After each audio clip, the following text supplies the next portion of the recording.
Kuya, Sa interview. Africa na lang sinawa. Interview. Ano pong masasabi niyo sa pagkain dito sa The Regent Beijing Cafe, 99? Sobrang sarap, Mara. Thank you so much for Ay, wag na. giving me the chance, the opportunity Ano ba? to be with you.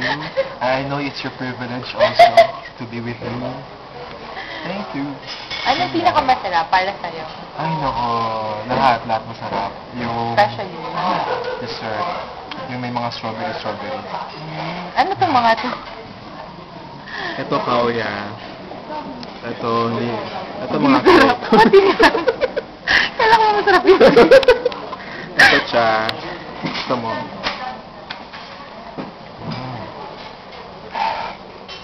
Ayan, yung crab.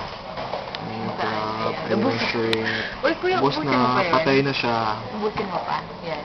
Yung Oo, ubusin ko siya. socks yung sauce ng Tayo konti. naman.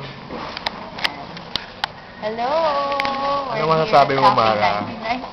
Nagpapasalamat ako sa Peter. Hindi ko alam kung ano yung name. Pagbigay ng opportunity sa atin na makatikim ng Cafe 99 food, buffet food. Ayun, super busog na ako. As in. Anong kinain mo, Mara? Madami. Pinakamasarap para sa akin yung kawya. Tapos, yan, yung kawya. Tapos, yung salad, masarap din. Tapos yung fruit, hindi ko alam tawag doon sa green, basta masarap din siya. Tapos ito, yan, yung mga desserts, super sarap. As in, super sarap. Todo. Okay. Flying kiss naman dyan, Mara.